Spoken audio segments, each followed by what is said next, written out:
Good morning, ladies and gentlemen. First of all, please accept my profound apologies. As a result of Parliament being in session, I have not been able to, despite my best efforts, travel to Mumbai and be in your midst for this very important conference which the Federation of Indian Chambers of Commerce and Industry has organized. I've had the privilege of being briefed extensively about the discussions which have taken place, and I'm sure that this conference will come out with appropriate takeaways which both the industry and government would be in a position to implement in order to ensure that we are able to make this sector far more robust and vibrant than what it presently is. As it happens in government and with ministers, the Information and Broadcasting Ministry exercises various remits. We are licensors, we are also players and stakeholders in the media industry. We are also regulators of some sort. So therefore, it's a mixed bag which you have to really administer as the person who is in charge of the information and broadcasting remit of the government. However, I would not choose to really focus upon the initiatives which government has taken over all these years, specifically with regard to making the entire broadcasting sector far more transparent and far more attractive in terms of an economic proposition. But I will choose to try and address the four or five issues which my esteemed friend, who is the chairperson of the FICCI Entertainment Committee, Mr. Uday Shankar, had apparently raised in his inaugural speech, a copy of which he was kind enough to send to me.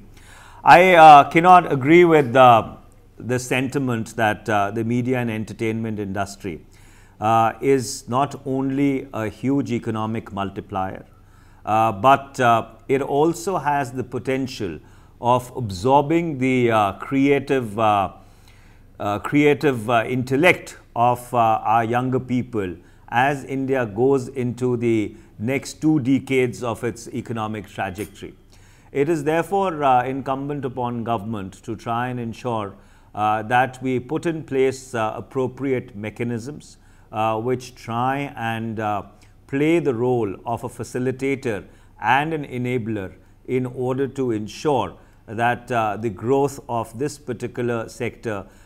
is even at a far more rapid pace than what it has witnessed over the last couple of years. Uday in his speech had specifically referred to 2 issues, one with regard to increased customs duty on set-top boxes, and I believe the other issue was with regard to withholding of content taxation on content rights, if I've got the order correct. Insofar as the first part of it is concerned, I think digitization has been a unique experiment which my honorable predecessor took upon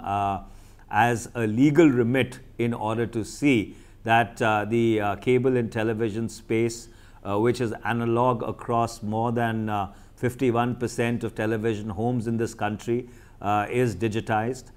In the first phase, we went through a digitization process in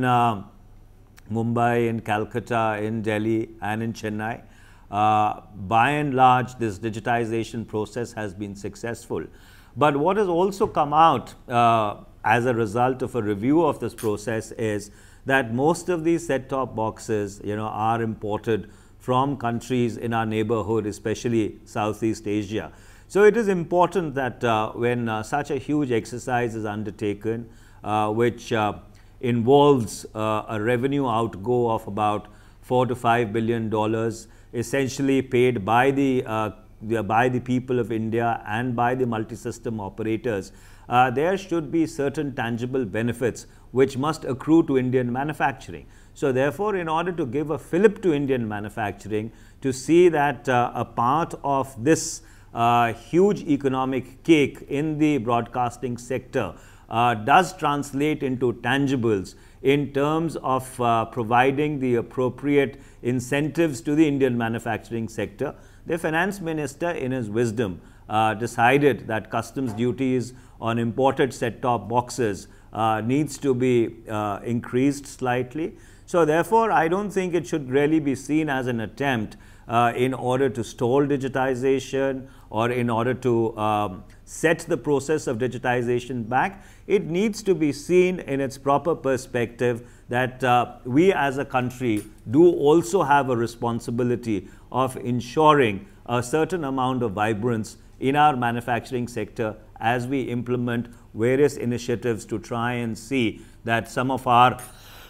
sectors are made far more transparent and are made far more economically robust.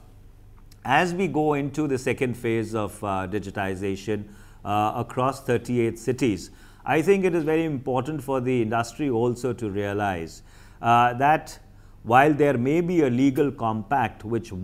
backs this entire process, there is also a social contract which calls upon all stakeholders to this process, whether they are broadcasters, multi-system operators or the local cable operators, to intercede, sort out the issues which they have, because eventually this process needs to be a win-win situation from everyone, to the broadcaster, to the consumer. And if any section within this larger stakeholder family really feels shortchanged, then obviously there is cause of concern, and that is where the industry really needs to walk that extra mile in order to ensure that as we unfold the process through its second, third and fourth phase, it really is a process which enjoys the universal backing of all stakeholders, irrespective of wherever in the value chain do they fit in. Similarly, with regard to the film industry, I think one of the greatest success stories of India's soft power has been India's film industry, whether it is Bollywood or it is regional cinema, Tamil, Telugu, Bengali, and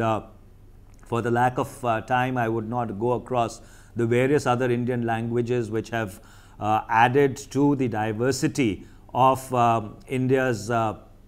soft power initiative as it has unfolded over the last 100 years. And the beauty is that the Indian film industry has grown not because of the government, but it has grown despite the government. And that is why in order to see that this receives a further fillip, we have been working to ensure that there is a single window clearance insofar as shootings are concerned, especially for people who want to really come in from abroad and use Indian locales for shooting. That clearance time between central government and state governments can be cut down. Similarly, there have been issues which have come up with regard to the entire certification process. Though entry 60 of the union list gives this power entirely to the union government to certify films as being fit or unfit for public viewing, state governments have been exercising a certain law and order remit or powers which they feel flow out of entry 33 of the state list. Therefore, in order to reconcile and harmonize this entire gamut, we've set up a committee under the former Chief Justice, Mr. Mukul Mudgal, to see that the integrity and robustness of the Central Board of Film Certification processes is protected, and film producers do not really have to go hat in hand from secretariat to secretariat, ensuring that their films are screened in a particular state even after they've been certified by the Central Board of Film Certification. I do hope that this committee would be able to send its report as early as possible so that we can translate it into an appropriate legal framework, and if it requires to be taken to Parliament, we can expeditiously take it in the next session itself. Another issue which Mr. Uday Shankar had flagged in his speech was the crisis of talent within the industry. And I think that's something which needs to be looked at in terms of a public-private partnership. Government, of course, has its film institutes. It has its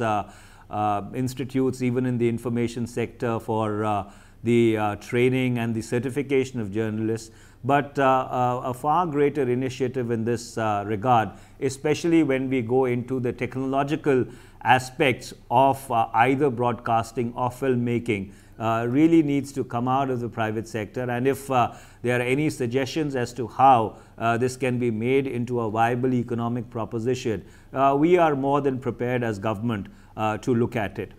Since this is a recorded speech and it's not the same when you are talking to a live audience, so you are constricted by looking into the glass of a camera constantly. So therefore, I would just like to round it off by saying that the last issue which Mr. Uday Shankar had raised during his inaugural address was with regard to the freedom of speech and expression, and he had certain very strong words to say about it. I would just like to say that freedom of speech and expression is something which is guaranteed by the Constitution, guaranteed by Article 19 of the Constitution. But the same Constitution which guarantees the freedom of speech and expression also imposes certain reasonable restrictions on it. And I think the challenge here is to see as to how we can find the golden mean between this